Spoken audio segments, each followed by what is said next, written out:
Welcome to the Mixtape Queens Podcast, where we interview the hottest and most talented artists from around the world. Ooh. And today we have the powerhouse, the amazing, beautiful Zazz. Oh, thank you so much. Thank you for having me. I really appreciate it. Look up. Absolutely. We meant that. We meant it. Immediately. And we found you on the hashtag female singer. Mm-hmm. I love that. I wonder if I did that. I don't think I did that. I don't know. I think somebody else posted you and she saw you and then she showed me and I'm like, who the hell is that? It could be any hashtag really. Mm-hmm. But yeah, we found you somewhere and wow, you are amazing. Yeah. Thank you so much. We already told you, but we're going to say it again. Keep telling me. We just want everybody to hear you because you are so talented. You're so beautiful. Mm-hmm. And you're so nice. Mm-hmm. I try my best. I feel like everybody needs to be nice. Yeah, absolutely. It's tough out there. Yes. And that ain't the true statement, but yes, ma'am. Yes. I'm very grateful to have you here and get to know you because we were shocked to find out that you're new to social media. Mm-hmm. Yep. So you've been singing a long time and I mean, people might have seen you out in the world, but now you're starting to share some videos of you singing and it's taking off like wildfire. I know, what a blessing. I feel like that doesn't really happen that often and I really lucked out. It's crazy too because like I was just not in this world at all, and when I decided to enter it and decided to start showing people, it was like, and for me that is the universe being like, yes ma'am, okay, you know, yes ma'am, you're doing the right thing right now. God bless. That's beautiful. Yeah, and honestly, I don't want to downplay luck because luck is a big component for a lot of us. Yeah. And, you know, but I don't think luck has everything to do with it because you I are don't think straight luck talent. has everything to do. Thank you. No, Thank you're you. Straight talent. You know like what? Your skills.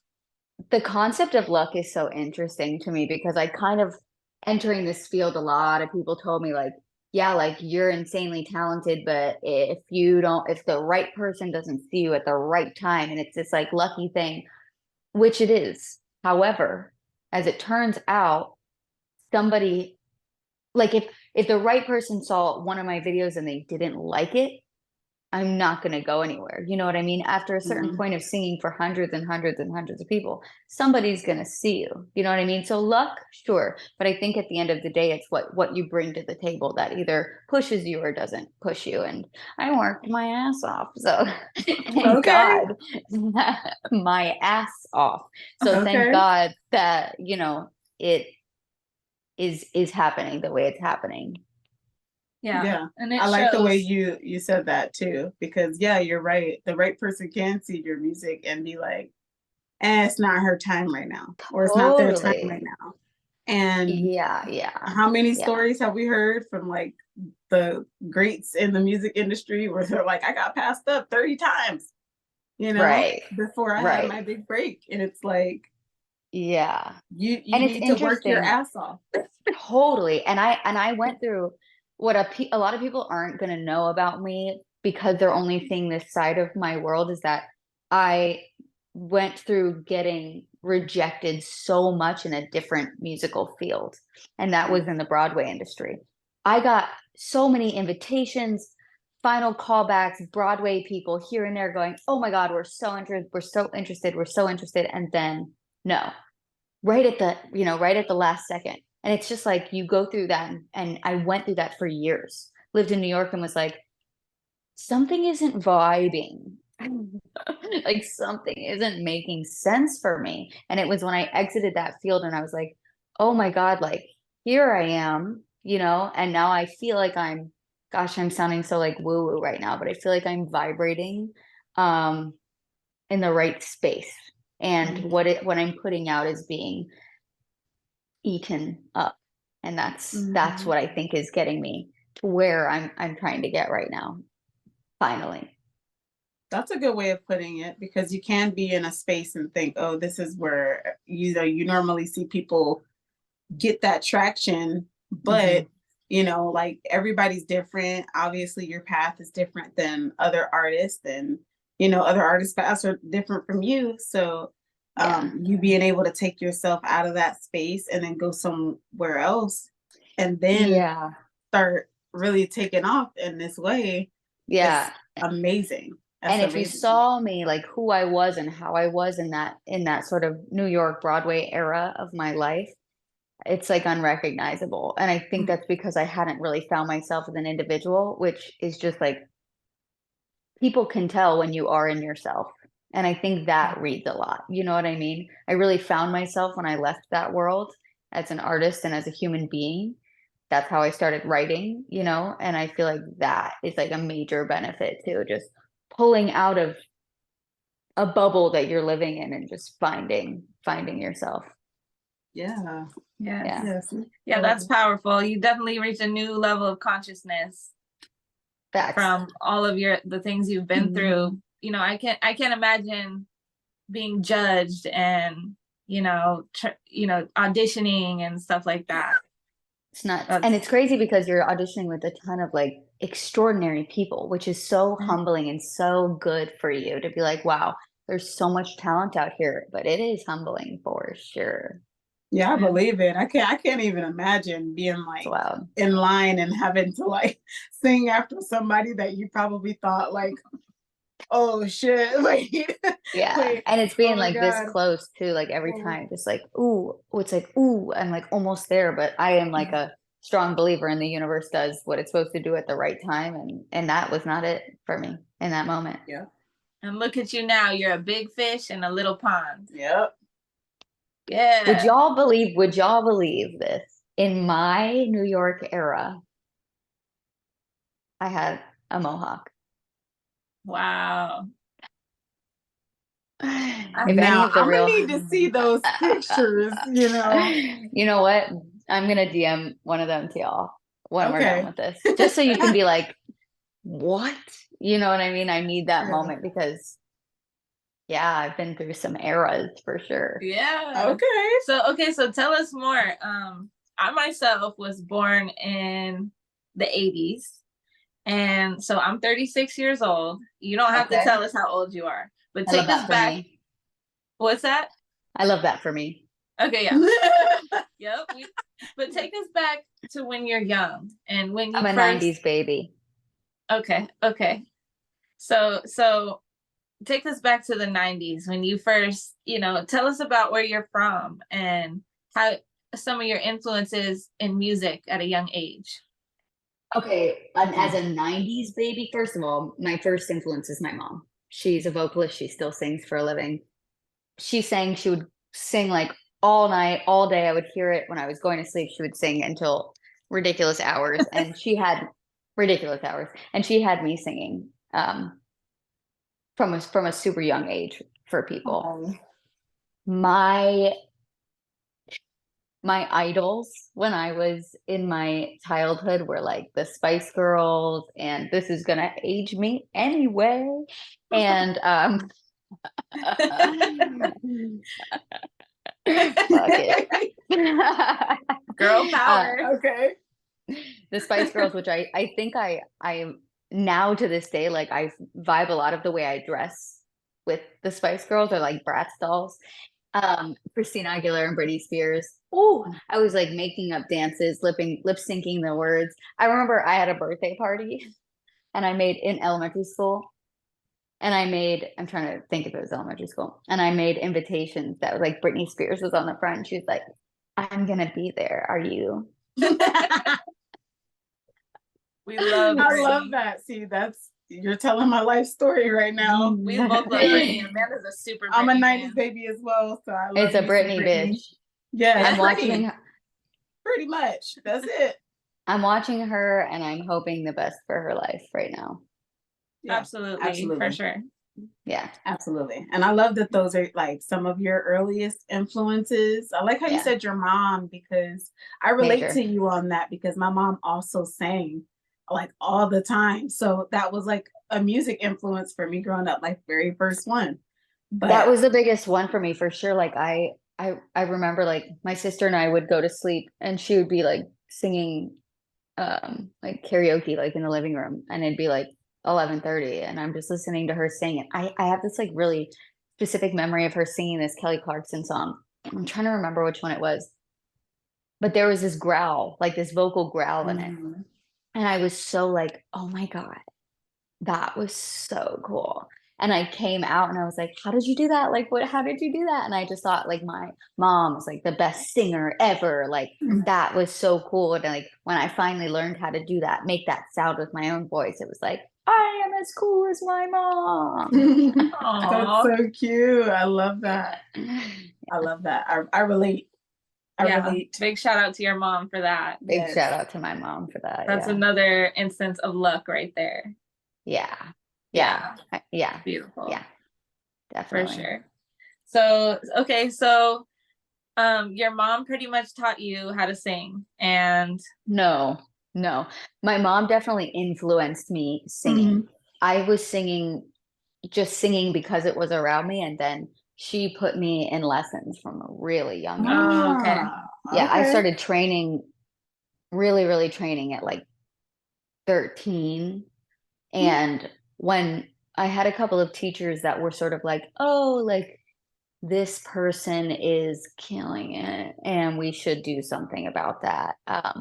That we kind of zoomed in on my voice, and I actually was training in opera for years. And I was doing like 3 voice lessons a week. I mean, it sounds so ridiculous, but it was like I was having vocal boot camp from like 15 or 16 years old, and I thought I was going to do opera for a really long time, which is so wild because where I am now is so different from that. But I swear on my life, I give every piece of my vocal ability to that training. I call it like the California roll of singing, because like the first like kind of sushi that you have when you're like, like, is this okay? It's like the basics, right? Yeah. Because I learned all of my technique from that world. So she put me in a ton of voice lessons, and I was training for a very long time. I wish I was still training, but I stopped a few years ago.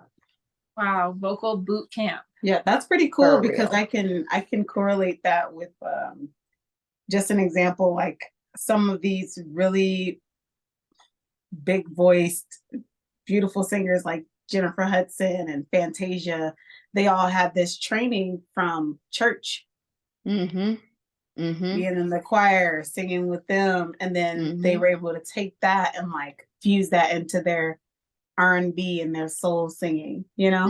And it's created this powerhouse voice. I can see how opera has played into like your voice being that powerhouse.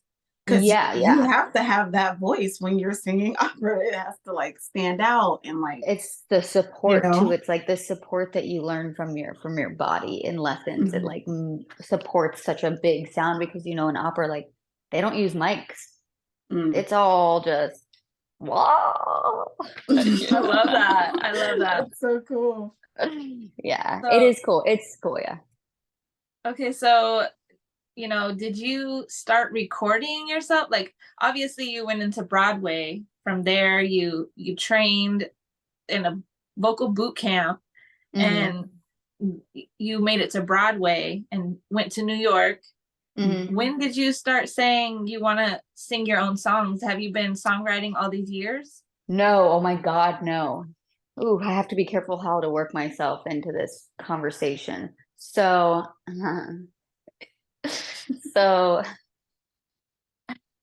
I left New York for a brief stint.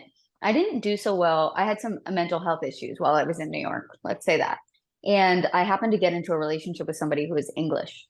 And so I moved to England for a little while. I was like, fuck this place. Like, I'm going to England. And going to England was my first time exiting the musical theater world. And because of all of the training, like I went right from opera into musical theater, I was in a bubble. I was like living in that world and in that bubble of singing other people's music, focusing on music. I had no like social life. Like it was just like music, and this kind of music. So then I moved to England, and it was my first like exit out of that world. And I started to be like, oh, like, who am I? Like, what is this? And I had a mohawk and like, what's going on? You know, like I was having like my midlife crisis at like my early 20s. You know what I mean? And I sort of was like, oh, I kind of like want to like do an album, but I didn't know how to write and I'd never written before. And I remember like sitting down to like write a song and I was like, okay, I'm going to be so cool. Like, I'm going to nail this. Like, this song is going to be bomb. And then I was like, the day is, this sucks. And like, I just like was focusing so hard on like trying to make like a bomb ass song that like, it was so ingenuine and it sucked. And I was like, interesting. I'm not going to be able to do this. So I started working with some other guy in England who was writing songs that then I would sing. And I was like, okay, well, maybe I'll just be like a ghost singer, like cool. Flash forward 2 years. And I had like a crazy supernatural experience in England. And it was Oh, I know that I have to be careful. I'm not going to talk about this in detail because I don't want to freak everyone out. But I had a crazy supernatural experience. I was trying to leave England and come back to America, and things got weird for like 10 hours with me and the person I was in a relationship with. So I know like I wasn't on drugs, I wasn't hallucinating. We were both there for it. And it was coming from a space of having been raised in like such a, we don't know what is, you know, what is or what isn't, but I don't currently believe or know that anything is or isn't. Then it was like the universe was like, hey. And I was like, whoa. And I had like a freaking freak out. And I kind of like, I guess people would call that like an awakening of sorts. And when I finally got home from England, when I finally made it home here, I sat down and I was so like overwhelmed by the experience that I grabbed a guitar, which I don't play guitar. I didn't play at all at the time, and was sort of just like strumming around and then word vomited my first song. And how fucking crazy is that? You know, it was like a light switch. And like, that's not for nothing because I haven't stopped writing. And now I'm writing the way that I write. I'm like, I'm talking so much right now. The way that I write is so interesting to me because I know like people will sit down and be like, okay, I'm going to write about how much I love cats, right? And then they'll write a song about that. That is not how I write at all. I'm like a channel writer, so I will start playing chords or listen to a track, like somebody made beats or something, and then I will start making sounds and then words start coming out. So it's the weirdest thing. And sometimes like I will write a song and like in 15 minutes and like I have blacked out and I get to the other side of it and I'm like, bro, I cannot remember writing that fucking song. And it's the wildest thing, but I do think it's like, and sometimes I get nervous that I'm going to lose my superpower. Because it's like I'm sometimes not fully conscious. I know it's like all like, whoa, like is this real? But fuck me, it's happening in my life right now. So I can only say what is happening. It's wild. We understand. Yeah, I definitely get that because I have my own moments of like. Yeah, Amanda's and I'll like say something. I'll never forget. Like I never really. Let me just say this: I've been writing since I was probably 16 when I first got to Georgia, and then I stopped writing. And then when I came out here about 4 years ago, I started writing again. And I think during the second year here, I just started like tapping into something different. And I would say stuff and she would literally be like, what the fuck? I've never heard anything like that. And this is not something that I like have shared with a lot of people. A lot of this music is just kept between us for right now. But I think I even scare myself sometimes, like, you know, with some of the stuff that I say, what comes to me. So I definitely resonate with the channeling. It's so nice to hear words. that, because I get nervous to talk about it because I come from a space of not really believing any of that kind of stuff. And then it all happened to me. And now I'm like, whoa, you know, I don't want people to hear my story and think like, ugh, you know, how annoying, like that's not real life. But I have to be genuine to what happened and what it is, because I can't make up another story. You know what I mean? I can't lie about how I'm writing this music. So I'm just glad that like somebody else like has entered that, because it's a very interesting and cool experience to be channeling. It's nice. Yeah, it is. It's kind of how I feel with artwork, because when I'm doing artwork, like either painting or graphics, I get into that flow state. And it comes across different, but Amanda and I are big freestylers. Like we freestyle all the time. Flow state. And we're very spiritual. And good. Good. Yeah. Thank God. Even the freestyle, like I think some of the freestyles that she said, I'm like shocked, because I'm like, what did you just say? Like I love that. That was really cool. And then like sometimes I'll say something and she's like, holy shit, we have to record that. I think writing music is commonly like freestyle. That's very similar to what starts to happen when I open my mouth. It's a freestyle that ends up being a banger. You know what I mean? Right. That part. Right. That part. We're big believers that music has healing power and is medicine. So I think a lot of singers have this healing power to it. So I think when you're channeling that energy, I think that's your divine gift. Yeah, I totally agree. Yeah, it's a beautiful thing for sure. I could be having like the worst day, and I will get up to do a gig and I'm like, ugh, like I don't want to do this, like or like I just like want to go to bed and like be away from people, but then I start to sing and it's like that's therapy, baby. Yes. Yeah, it is. Yes. Well, that's how I feel about writing music, honestly, because I know like if I sit down and I find if I'm in the right flow state, I might have three or four finished songs in like one day, you know? Oh yeah. Well, I've never done that. I will like, gosh, I don't know. You can cut this if you need to, but I will finish a song and it feels like I just like, and I'm like, and done. You know what I mean? Like, yeah. Like I hit 3 songs, I would be crawling, you know? Yeah. It's an experience, that's for sure. Yeah. And I have certain singers that I listen to, like Leanne Rimes is my number one. Like anytime I hear her voice, my chakras just like align. I can feel it. And I did have one instant where she sang to me. Well, there's other people there, but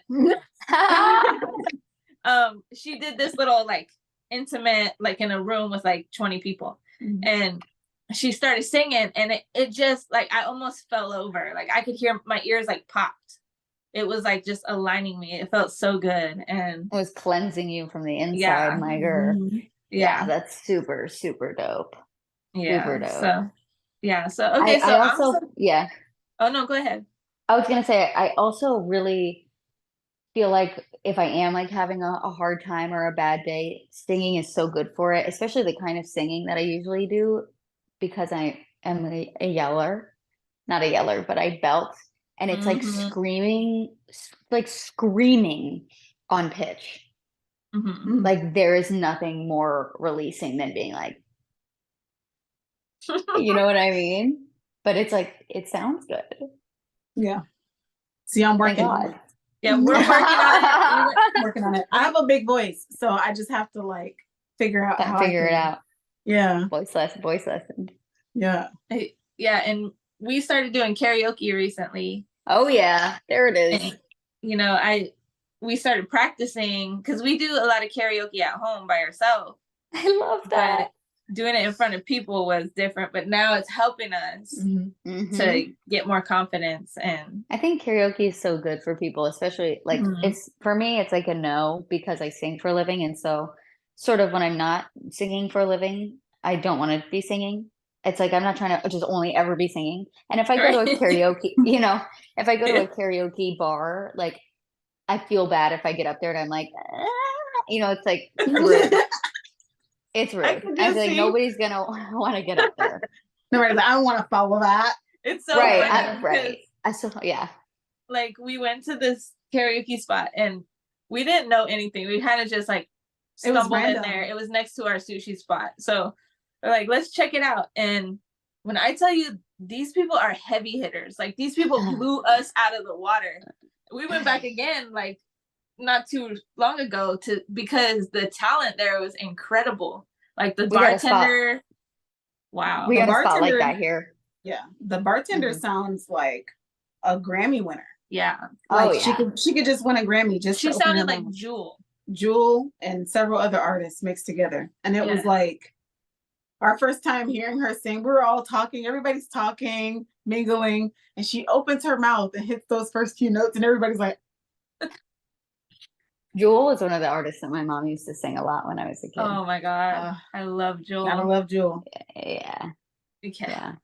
I aspire to be able to write music the way that she does hers. It's really, really special. Yes, it is. Yeah. And I just recently found out about her story. Do you know her story? It's crazy. Oh, you should check it out. Well, give me an abridged. Well, she was like from Alaska and her mom left. She was at a young age. She ran away like 13 years old to California and was like singing for money. And when she was like almost 18, when she got signed, because people couldn't believe what they were seeing. And she took off at 18. Her mom took all her money and disappeared. And she hadn't even seen her mom. And she's so cool. She helps people. She helps children. She talked about how when they signed her and then they said that they were going to give her $1 million, like $1 million. Here's your payment for the album. She turned it down because she said, I'm not sure if this first album is going to take off like that. Yep, she turned down her first $1 million contract at 18. So she doesn't owe them that. Yeah. That back. Yeah, she's special. She's really smart about it. She's a really cool person. I love her. Hell yeah, that's super cool. It's also interesting that you say that because my team and I just made a creative decision that is very not similar, but it's in the same world. My first album that I wrote that I was going to release first, single by single, is about my spiritual journey because those are the first things that came out of me. It's sort of like supernatural vibes, alien vibes, like futuristic, interesting, cool vibing. Dope. But the more recent album that I've been writing, because I just be writing, is called Down With My Demons. And it's about like anxiety and bad relationships and like dealing with depression at certain points in my life. And we realized as a team that is going to be a way more relatable album to a way bigger group of people than the album that I want to release first. But the smart move in this world, in this industry, is how am I going to get the most now? How am I going to get the most listeners? How are the most amount of people going to go, you know what? I have had that experience. You know what?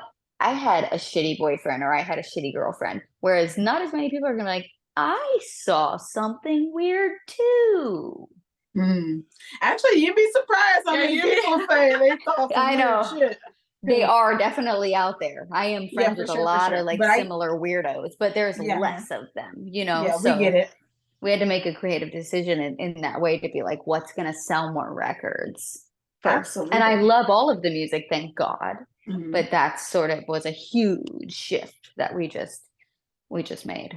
Well, you never know. I mean, you might end up making something to add to that project that you really, really want to release. And it really takes off, and you have more time to actually work on that.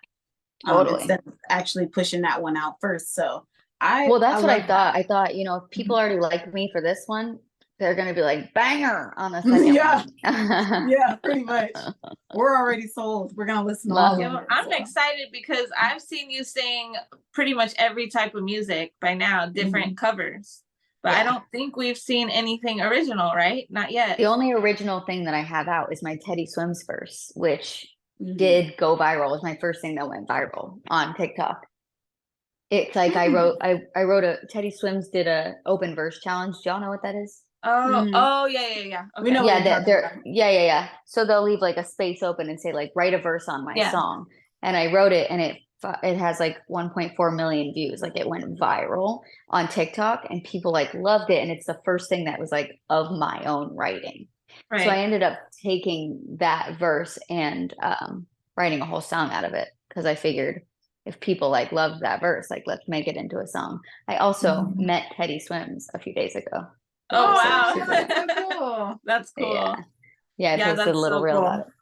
So that's the only thing of mine that's online right now. And I know a lot of my followers are like, are you on Spotify? Are you on Apple Music? Which I love, because they're all like looking for it, and I can't wait, but it's not up there yet. And I think something that's so special about having been trained in opera, having been trained in musical theater, having had some like jazz training, like I have all of these genres to pull from when I'm writing. And I think that makes some of my melodies more interesting than just like your everyday pop song, or, you know, it's something a little bit different to listen to, different vowel sounds, different mouth placements. Like that's cool for me to be able to share, that I think is individual from me, you know? Absolutely. Yeah. And I keep thinking, I'm like, I wonder what it sounds like. Cause you know, cause you have a certain style, you have that, you just have a unique style, and then your voice is so strong, and I'm just trying to piece it together, because I want to hear it so bad. I'm not gonna get all angsty about it yet, because it's gonna give me like my poor mother, she's like has heard everything. She's heard all the songs, and she's like, release it. She can't stand it. Like it's so hard to be patient, you know. She's like, get it out there, but we want to do it. We want to do it the right way. Absolutely. The best way that I can explain it is if like Lady Gaga and Billie Eilish and Adele and maybe Evanescence had a little baby. Oh my God. We listen to Evanescence like Let me tell you something. Everybody that you just named is on my roster.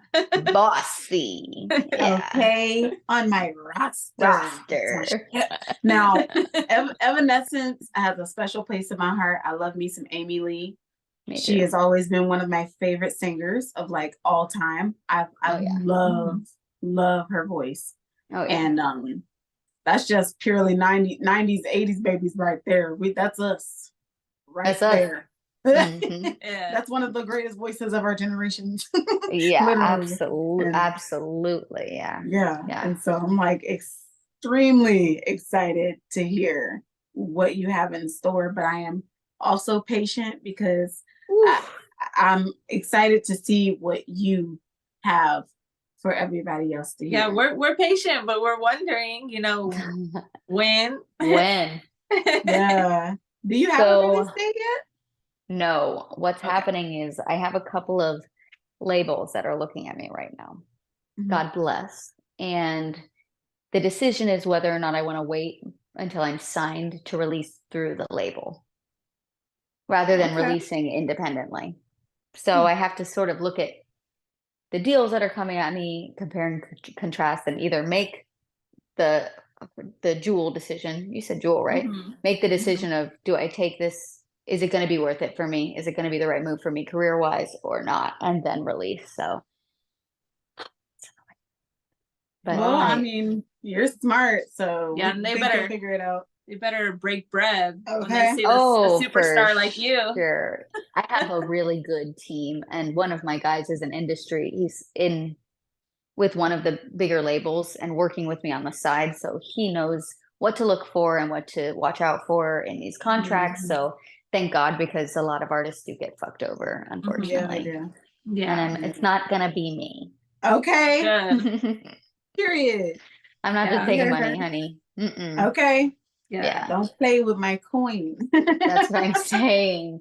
Yeah. Or don't like dress me up in something weird, because that's how you want to sell me, because it's going to be a no from me. Yeah. Right. Love me the way that I am, or just keep it pushing. Yeah. That's what I love about the music industry right now. It is beautiful. I love all the independent artists and even artists that are getting like distribution deals or this or that. And it just gives artists so much freedom. Like there's a market for so many different types of music right now. It's beautiful.